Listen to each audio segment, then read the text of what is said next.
You have to say, I'm going to walk away from this junk food. I'm going to empower. I'm going to take control of my life. But see, now that's where the fasting comes in. Yeah. See, because one of the reasons for fasting is to say, I am in charge of this vehicle. Right. That's right. This is my body, and I will put it under my command. And if I say I'm not going to eat, I'm not going to eat, and I'm not going to crave, I'm not going to whine and cry and tell you my story. I am just not going to do it. That's right. Because you will never have strength if you allow weakness to be predominant in your body. So you have to put your body into submission.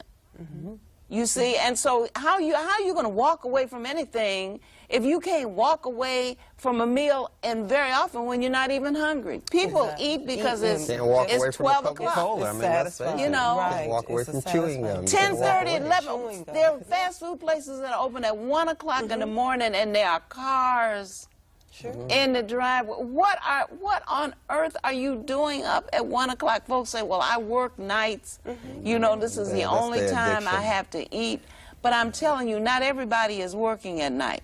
No. You know, a lot of people are eating at hours of the night when the food cannot be processed because the body has shut down for the evening. It isn't going to do any more work.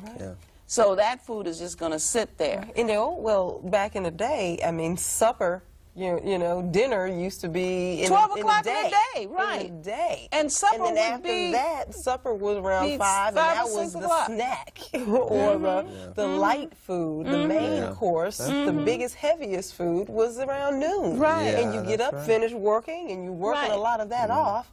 And then you have something light to snack on around 5 or 6, and then it's time to go to bed. Right. And then in the morning you break the fast. And you break the fast. Because you haven't been eating all night long. All night long. We've completely changed our Folks habits. have an eating disorder, which we call addiction to food. They have an eating disorder, bona fide mental illness. That's what it's classified as. An eating disorder. They eat all day, and they have problems sleeping, so they get up and eat.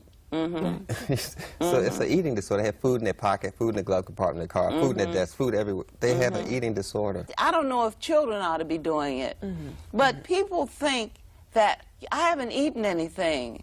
That's some kind of disaster. What about not eating? What about having specific times when you just let the body rest and process all the stuff you've been shoving in for months? Well, you want to talk about that? You're talking about some logic here, but people are emotionally attached to food. They eat food because they're having problems. They eat sugar because they have the inability to give love or receive love, because sugar is associated with love. Is that right? People eat for emotional reasons. Okay, feeling. McDonald's has never taught anyone about vitamin A and vitamin C. The game is emotions. And that's how they manipulate us emotionally without, they know that we try to medicate ourselves. Why are we so gullible? Like Why are we so readily Because there's no culture attached to our food. The Chinese, if they come here, they're going to bring their own food. Right. So we're more gullible because we don't attach culture. The Vietnamese, if they come here, they're going to bring they're going to order their food because they still attach culture to their food. They're going to have their own grocery store. Right. And it's going to have what they eat and what they identify with. Because culture is attached to food. And we don't have that culture attachment to our food, so we're just vulnerable. We're buying Chinese food, Italian food. Yeah. Are there any nutritional causes for our anger and aggression? Yes, especially when you get low on the B vitamins, like from bleached white flour and white rice. When you get low on that, you can actually get suicidal. And they want to keep you in this kind of state where you don't know whether you're going to move your leg or not in the morning, or get out of bed in the morning. You keep you in a fear state. So they generate that by stripping the nutrients out of the food. It's like this. If you look at the factory that makes like bleached white flour or sugar cane, you send the whole sugar cane to the factory. The whole sugar cane. You send it to the factory. The factory has a machine that imitates your liver, your pancreas, your small intestines, large intestines, and the factory processes or eats the food. Then the factory has a bowel movement that's called white sugar, which is a white turd, bleached white flour, which is another white turd. That's the in the processing. Okay. A person knows that they eat an apple and it's fully processed apple, it's a bowel movement. Now, if you send the sugar cane to the factory and it eats it for you, then what's coming out is a turd. Because we're not attaching people to things again, because all inventions come from the human body. So if you look at an organism, if you look at the factory as though it is an organism, then you can see the process, from beginning to end. And that you're eating to eliminate the waste. The waste, the waste which they say is a processed food. They're telling you what it is. We're not listening to them. But we do highly recommend this book, African Holistic Health by Dr. Laila O. Africa. And we also recommend the book Nutricide. These ought to be in your library. This is also by Dr. Laila O. Africa. Someone has called him the George Washington Carver of nutrition, and I would say right on to that. And these books are well worth using, not only as references, but also as means of finding out what went wrong and what to do about it.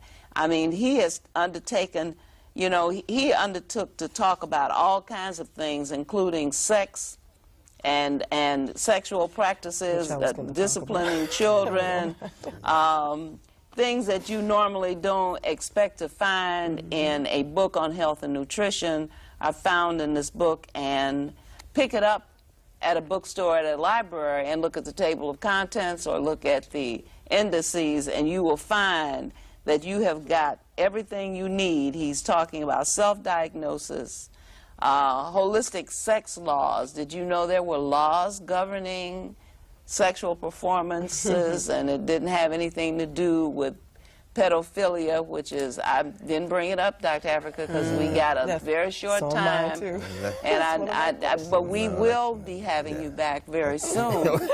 So, and we'll undoubtedly have to talk about this epidemic, because we are victimized by a great many things, and our children are victimized right under our noses, and we don't seem to know what to do about it. We don't seem to know how to protect our own children, and we don't seem to understand abuse unless it's blatant, unless it's right out in your face abuse, you know, like somebody knocks you down on the ground and stomps you. But if people are abusing you by de-educating you, by depriving you of your culture,